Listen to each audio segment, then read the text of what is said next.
Previously on the Pavement Top 50. At track 30, we have Spit on a Stranger. What the hell do you make of this song, Devin? I'm really glad I got this song because I love this song. And the thing about this song is that there's a real tension within the song that truly appeals to me because I believe that musically and in the verses, this is the most romantic song that Pavement has ever recorded. Hey, this is Westy from the rock and roll band Pavement, and you're listening to The Countdown. Hey, it's JD here, back for another episode of our Top 50 Countdown for Seminole Indie Rock Band, Pavement. Week over week, we're going to count down the 50 essential Pavement tracks that you selected with your very own top 20 ballads. I then tabulated the results using an abacus and all my fingers on my left hand except for my thumb. Fuck you, thumb. How will your favorite songs fare in the rankings? Well, you'll need to tune in to find out. So there's that. This week, we're joined by Pavement superfan, well, not Pavement superfan, Pavement superstar, Rebecca fucking Clay Cole. Rebecca, how the hell are you? Hello. I'm a fan. I don't know if I'm a super fan because I've met some super fans. And I don't know if I have the level of technical knowledge, but I'm a fan and in the band. So nice to meet you. Nice to meet you as well. You definitely have the technical knowledge. I saw you guys play on the 22 reunion tour 8 times, I think. And it was tremendous. I had so much fun. I was at the Fonda show. I saw 2 shows in Toronto and then like 6 shows in London. Oh, great. Or not London, but UK. Cool. Yeah.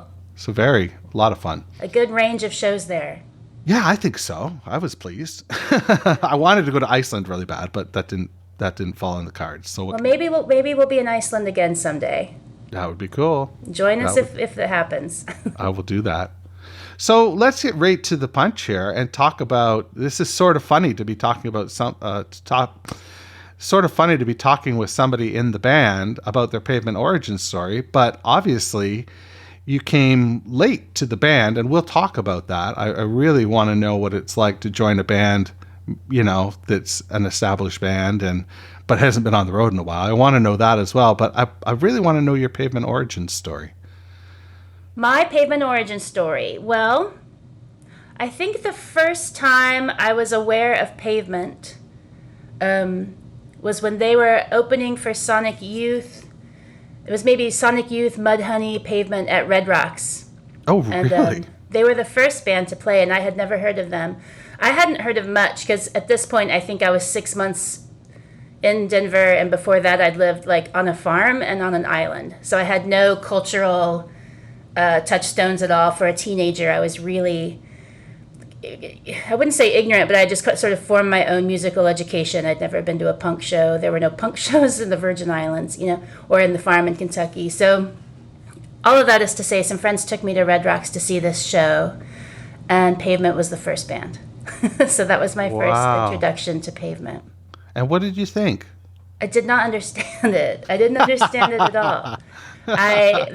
Gary was in fine form, and I remember like not spending a lot of time behind his kit, and I just was confused like what the performance was. I didn't understand it. I didn't have the language to understand it at the time. That's phenomenal. Yeah. And Red Rocks to boot, like I've never been, but it's supposed to be just a fantastic venue, right? Maybe Pavement can play it again with me. Maybe I'll just plant that seed out there to the universe. Yeah, we'd like it. So where did it go from there? Did you? At what point did you click? Did it go? Oh yeah, I get this. Not much later. Maybe a year or 2 later, I found myself joined into an indie band, and this was 94, maybe. Okay. 93, 94, 95 for sure. And so Pavement was, of course, it's not an of course, but it was just like a touchstone, It was like they were one of the coolest bands doing it, and someone that everyone in my scene looked up to very, very greatly.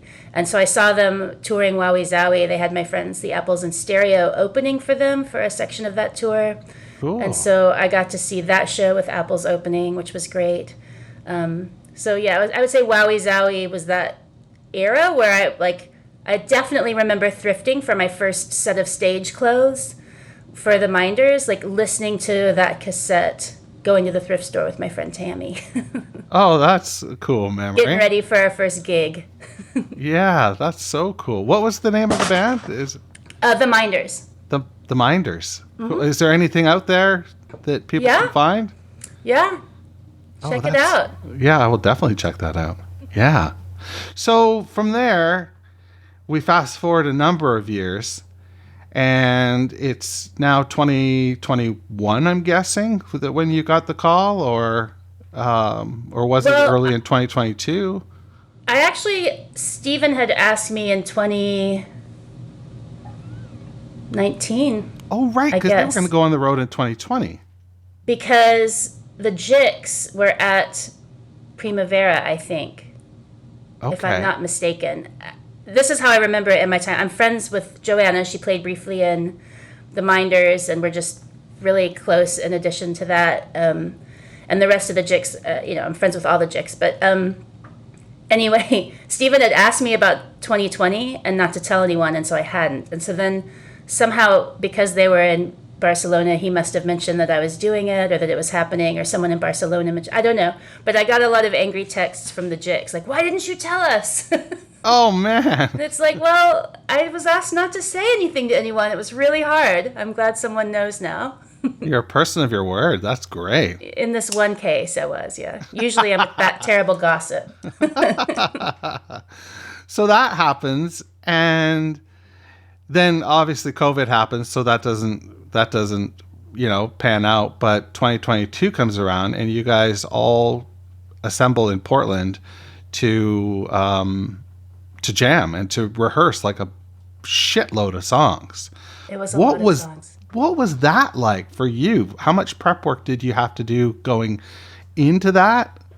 I took it pretty seriously, and I did a lot of prep work. I pretty much took the 3 months before those rehearsals were just me rehearsing for rehearsals. And I set up my rig, basically the same rig I use live. I set up a version of that in my living room with a mixer and an amp, and tried all sorts of different keyboard configurations and tried to figure out what I wanted to use live. And then from there, sort of figuring out, there was programming a lot of sounds.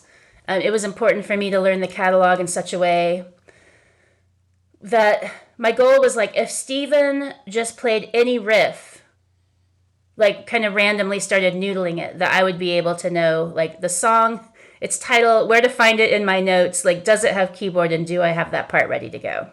Or percussion or vocals or anything. So that was sort of the level I wanted to be prepared for practice, the first full band rehearsal, which I think I met my goal. I had extensive notes. And you posted them on social, right? I think Bob posted that picture first. Yeah. I was surprised you wanted to but yeah. Those were the distilled notes. I mean, like, some songs have pages and pages where I've just painstakingly transcribed, using music notation, like how the part looks on the sheet so I could read it and understand it that way. Other notes are a little more esoteric and scriggly and just... So yeah, that was the prep, 3 months of that. And I got, of course, by the end thought I wasn't ready at all.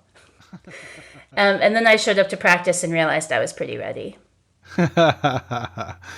So you walk into the room. I'm sorry to keep painting these pictures, but you walk into the room and this is an established group of people, although they haven't seen each other in 10 years probably, or close to, or some of them haven't seen each other.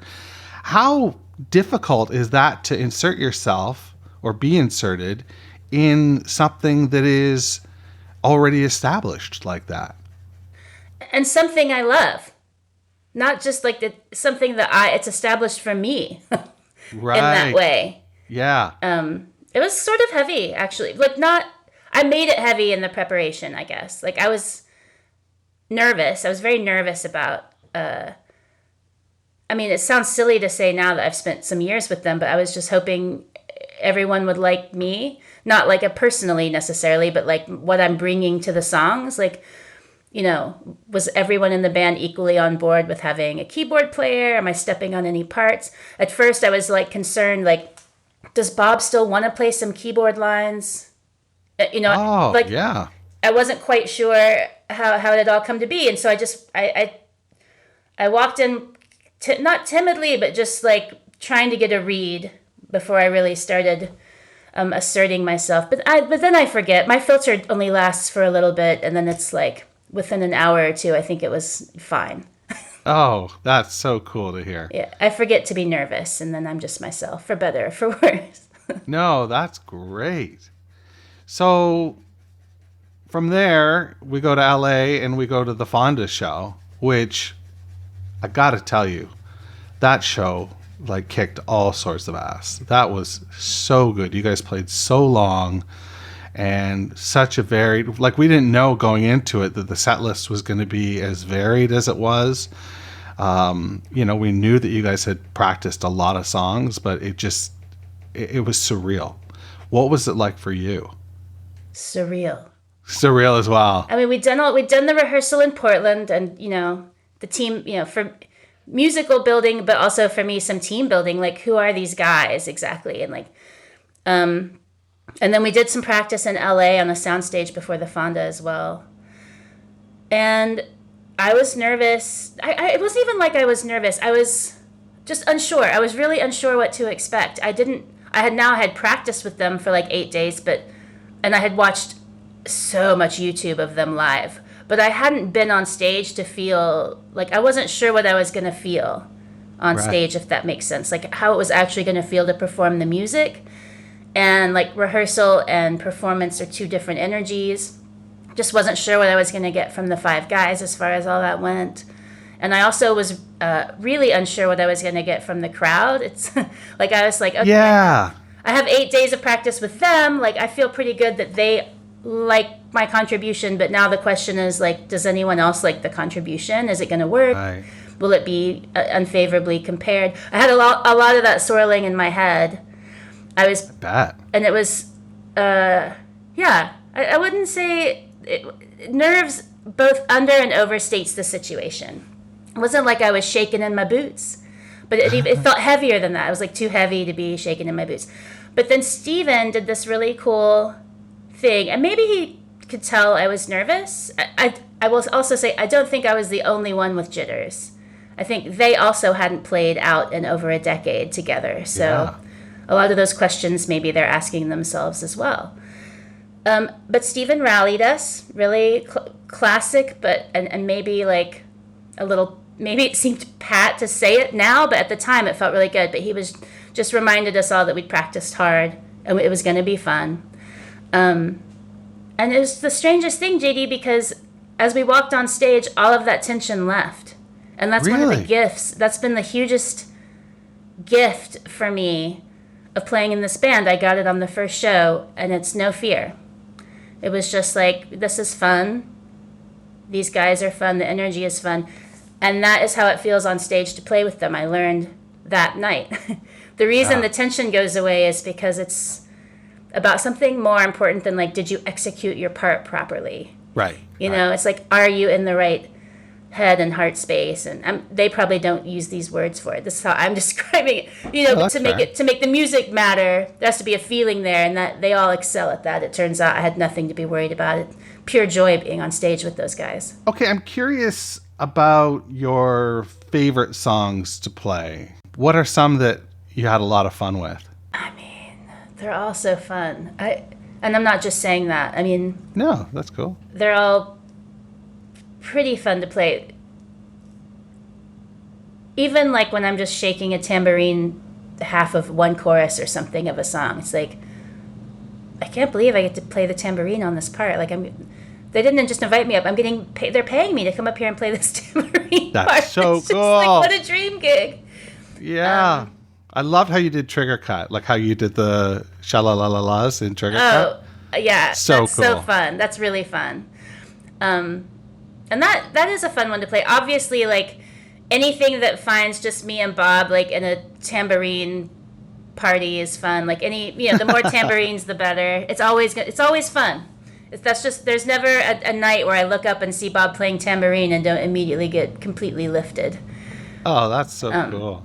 So anything where I'm doing that is fun. Working out something like Embassy Row was kind of fun because we like practice the beginning part, and then it rocks at the end. Like it's sort of like seeing those songs kind of work out and practice and then sing. Yeah, I get that. So what do you think? Should we get into the track, song 29? Let's do it. So it ranked 29 of 50? That's right. Yeah. We'll be back on the other side with Rebecca Clay Cole. Hey, this is Bob Nastanovich from Pavement. Thanks for listening. And now on with a countdown. 29. Sherry, you smell different. Get up early in the bed. For you, morning comes so easy.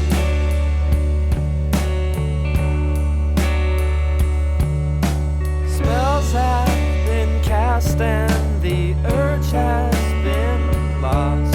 Snipers posted bills as they should of our midnight vacation.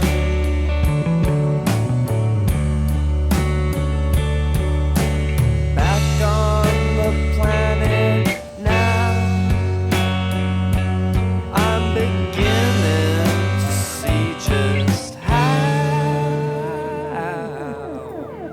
Echelon your dreams and they'll come true. Type slowly.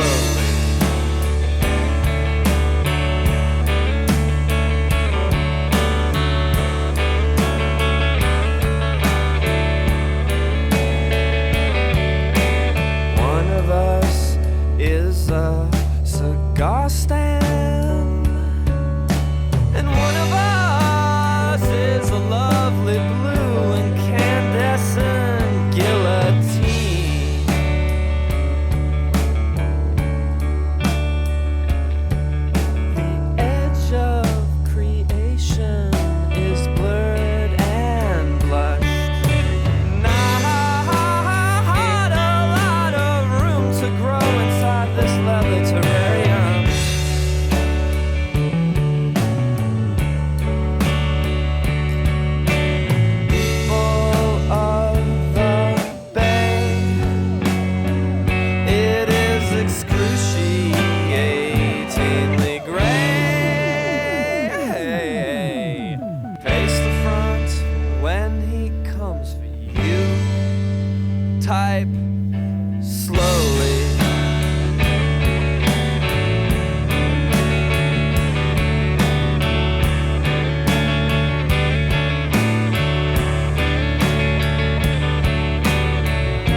respected few.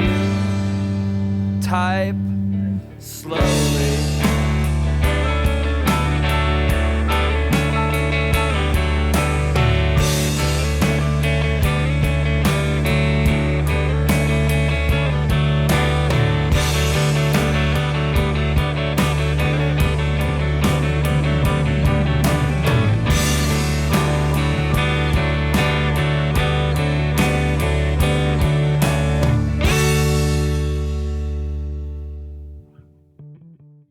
There it is, the sixth song from Brighten the Corners on the Top 50 Countdown, also the sixth song on the record. This week we're talking about song 29, the fantastic, the jammy, Type Slowly. Rebecca, what is your relationship with this song? Oh, I love this song so much. I mean, it wasn't on my first wave of songs to study, even though I knew we were going to play it, but it wasn't there are other songs I felt like I had to nail more. So this was towards the end. I said, okay, let me get into this Type Slowly jam. And putting on the hat of Steven playing that piano part and like figuring out where he put his hands and why for that song on that recording was like, I feel like a little peek behind the curtain there to the mind of the man. Wow. Because I play the piano that's my primary instrument, and so thinking about how he was approaching the piano on that song, and was cool. And I scored every note out. Like there's a score in that I've written of everything he does, because everything he did was so cool, and I wanted to be sure to capture not all of it verbatim, just understanding where he was coming from. Yeah. With all of those parts. So by the time we played it live, I had that sort of intimate relationship with it, where I had been in my headphones on an edible and just flying high and really getting into was that a 32nd note rest or a 16th note rest, or really too over processed on that probably, but in a fun way for me, because that's how my brain works. And so by the time we put it live, and I got to sort of use some of that and throw some of that out, it just kind of became a song in the set I always liked to see. I always like to see Type Slowly in the set. That's fantastic. I like to see it as well. Brighten the Corners is one of my favorites. So I'm glad to see it's represented a lot on this Top 50 list, and there's definitely more to come from Brighten the Corners. What do you think in terms of this ranking? Do you think it's properly rated, overrated, underrated? Like, you seemed surprised when you said 29 out of 50, eh? And I don't know what that surprise meant. Yeah, I guess I don't know either, because I don't know what's 50 to 30. Right. So that's one of the things. So I don't know what came behind it, or I can probably guess it half of what's ahead at least. But I don't know. Is it to me, I think of it as a live track, a song that was built for live, and I don't know if it was, but it just takes so much life on the stage that it's almost like one of those songs that was made to do that. When you guys got it prepared to go on the road, did you know you were going to do the jams in it, or was that sort of organic on the road? The jams are organic. They had jammed that song before, so it wasn't a surprise at all that they'd be jamming. And the song as it is on the record is a bit of a jam. I mean, I did count it out measure for measure for the purpose of my scholastic exercise, but I knew we weren't going to deliver that just like that on stage. If I had to get out the sheet music to make sure I could make sense of it, I mean, no, it's not worth that. So I knew there would be jams, and the jams changed. For me, Type Slowly is the most me I get to be on stage with Pavement. Oh, wow. Because explain that. Yeah. Well, it's a jam. And so, right. And there's a lot of freedom in the jam for me on the piano, because the part was free to write. It was very freely written kind of thing, and in and out, play when I want, don't play when I want. stop playing the piano and just shake something else for a while or play one note. And whatever I do kind of seems to work. I don't even think Steven has me in his monitor, so it's not like, in my mind, maybe he does. But in my mind, it's like, the guitars and me, and then and sometimes I'm with the rhythm. I get to jump into everyone's show on that song. Like I'll be with Mark for a couple minutes, then I'll jump over and watch Steve West, and then it's like, what's Bob doing? And then, oh yeah, Steven's doing something cool. Let me get my attention back over to the guitar and see what's going on. And Spiral will come over and jam. So for me in the set, that's like my most, I'm not really thinking about it as a Pavement song, monolithic and unchangeable. I think about it as like a Pavement song in the now that's still being kind of designed. Oh, that's a really cool way to look at it. Live music is, there's a singer that I've heard say that a song isn't finished until you play it live. Like you've got it written and performed, but until you take it on the stage, it sort of hasn't fully gestated. I think that might be true. Yeah. And a song like this might never gestate. It might never be done. It's just a grower. Yeah, that's a good way to think of it. It's always going to evolve live. Like, I'm sure the next time we play it, there'll be something that's not... Everyone takes different positions. And then sometimes Steve West will think it's time to end Type Slowly. And it's not. Or sometimes we're like, we could totally end it. Like, why hasn't it ended? And sometimes I'm the one out there, like, I'm still playing, and it's like, oh, crap, we're already to the next verse, and I'm still, oh, the clouds. Like, it just is so loose like that. I love it. You could never do it the same way twice, which is probably why I love it so much. That's very Pavement as well. Yeah, it seems totally. very Pavement, yeah. On brand.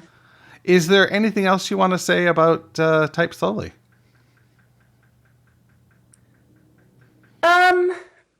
No, there's nothing I really want to say about Type Slowly. I was wondering if you were going to ask me about Slowly Typed. Oh, I didn't even know. I didn't. But you didn't, so no, we don't have to talk about Slowly Typed. But well, I think now that you've opened the door, I would like to hear your thoughts. I mean, my only thought about Slowly Typed is that it shows the way that the scaffold that song hangs on now into that live jam that it's played on, I think, is like how it was meant to be, or how it does its most power. Like, the Slowly Typed version is not going to ever be a 9-minute epic live jam. Okay. Maybe, I don't know. Maybe I'll throw that challenge out for the next round of shows. But yeah.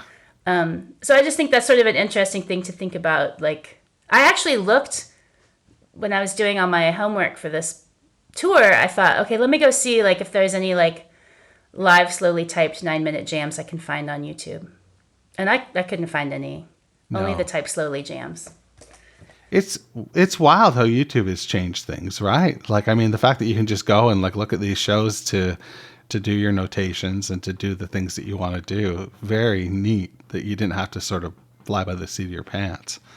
I mean, it felt like I was flying by the seat of my pants, but no doubt it was helpful. Like, because you listen to something on record and it's like, okay, that's on record. A record that was recorded 30 years ago, and this band has probably played it live 500 times since then. So they don't their body memory of the song is probably not like the recording version. It's like some live version somewhere that I need to go find. And there were a couple other songs, not Type Slowly, where I was sort of playing it true to the record, and it would be like, don't do that. I'm like, but it's like this is exactly the part's too much, or it's too, and I'm like, but, and then I realized it's just, oh yeah, right, because it hasn't been there for 30 years. So it's good to go back and look at the live versions of things to just sort of watch, kind of like what you just said about how a song, it doesn't really go until it's performed for an audience. But if you've performed that song for 30 years, it might have traveled somewhat from the recorded version. Yeah, I would guess so. Now that you've said it, like it wasn't something I considered before, but now that you've said it, it's like, yeah, that seems pretty clear. Yeah, I found that to be on a lot of songs. So YouTube was a really great resource. Yeah. So I would just be like listening to something and I'm like, there's no way Bob played this live on the keyboard. But I know he played the keyboard. So then I'd go back and watch the live version and watch what he was doing on keyboard and split the difference between Steven's part recorded and Bob's part live. or something. Oh, You know. okay. But Yeah. use that YouTube it was a great resource for me, and it still is. I learn a lot of songs in general, so it's usually a little gold mine of knowledge. Are you always finding yourself noodling and learning stuff? Yes. Yeah. I bet. can't really not think about it. Just listening to you talk so far, it's like, yeah, you seem to have that very analytical, sort of view of things, right? Like to do this, which is I think I'm more analytical than a lot of musicians, or at least my creative flow isn't an analytical way. I like math, I like charts, I like spreadsheets, and that just really helps me get into my own flows of things. Even when I was trying to figure out, I went over to a friend of mine's studio when I first started learning these Pavement songs, and I was just like help! I don't even know where to start. There's like maybe 100 songs. Like I just didn't even. I'm like, how do I even start it? Yeah. And he was like, make a spreadsheet. That's what you do. And I totally did that. I made a spreadsheet with like the album, the song, does it have piano, does it have percussion, does it need me to like go find some kind of synthesizer sound? I don't know what, just like I made a spreadsheet, and that's how I'm pretty analytical. Yes. That's a Pavement first, I would think, a spreadsheet. Well, for the music, maybe. Yeah, okay. I bet there's got to be a set list spreadsheet. Oh, okay. That's a lot to keep track of. Yeah. Maybe not. Maybe Bob does it all like from his heart and head, but maybe if I were him, I would. But then again, I'm the one that loves the spreadsheets. Right. Yeah. Well, Rebecca, it's been dynamite talking to you. Especially seeing as it's been tough to hear from you these last couple years, like to read in magazines or stuff like that. I haven't seen a tremendous amount of Pavement information with you included. So this is really special to me. I'm really thankful that you decided to stop by and do this. Yeah, thanks for asking. It's fun to talk about it because it's just like a really fun experience that I've gotten to have, and I'm like the luckiest music fan on earth, I think, in certain ways. Oh, that's a great way to wrap it. That is great.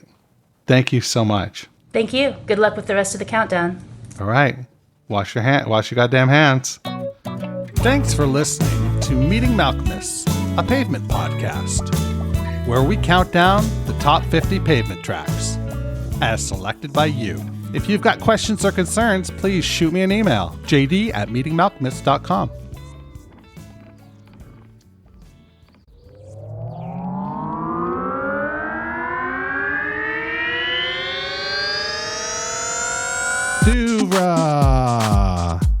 Podcasts and such.